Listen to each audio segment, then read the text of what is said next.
Can you provide some examples of innovative ways to repurpose existing materials or spaces to save on cost? Is there anything that you've seen where people have been really like, they've repurposed something? Yeah, it's a tough one. Okay. For on a personal level, and as a contractor and a design and build firm, I am not a huge fan of the dump and disposing of all of the product and filling up our landfills. Mm-hmm. But at the same point, it comes to a level where if the product's been damaged or has less quality, and of course, if hardwood flooring has to be nailed down, there's no real way to pull that back up and reuse it because it's stapled and it has to be broken apart.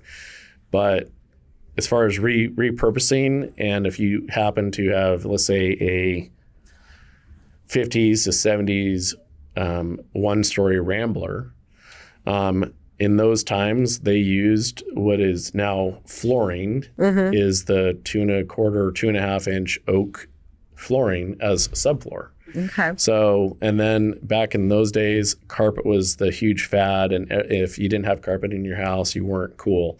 So people would cover this oak flooring in carpet. Oh, okay. And so when you get into those homes and they haven't been touched yet and there's carpet, you pull that carpet back. Most of the time, you're going to see that oak flooring. And ironically, it's in such pristine shape that other than filling the holes for the nails from the carpet tacks and whatever, it's such a surprising effort that flooring it looks new most of the time. So basically just be like, you don't even have to really refinish it much. It's recommended to refinish because, of course, you have carpet pad with staples and there's going to be holes all over. But at the same point, having that flooring there is one of the first steps. So then all you have to do is refinish. Oh. And I'm not a huge fan of the 90s oak look, but we've done a lot of projects where we've done a different kind of stain, like an espresso stain on oak, and it is amazing. Okay. And the real reason I don't like the 90s oak look is because oak in clear kind of turns orange. Yeah. And that is, to me, that at least personal preference, not my take. Okay. But when you stain it in a darker color, it doesn't have that chance to kind of orange up. So that espresso stain makes it look like a higher end floor. Mm-hmm. And oak is a great tree and a great wood species, but it's also in a lot of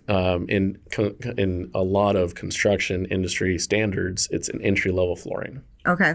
But again, saving on cost because you already have the flooring, easily refinish, you're good to go. Right. When it comes to a lot of other stuff, it's hard to kind of put a tag on that because it's most of the time, if we're dealing with a lot of remodels where it's not been touched for 30, 40 years, there's a lot of choices back in the 70s, 80s, and 90s where colors were for a decade a great color, and now avocado green and oranges and yellows from the 50s and 60s are very rough. Not quite working. Yeah.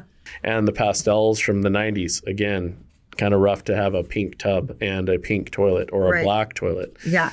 And so the opportunity to kind of try to reuse some of those features, depending on, again, the homeowner's likes or dislikes, makes it hard to kind of reuse those kinds of features. However, the other end kind of goes back to, we were talking about before, the oak and the 90s looking oak is the cabinetry. Right. You know, back in the 90s and even the 80s and maybe in late 70s, they had oak cabinets.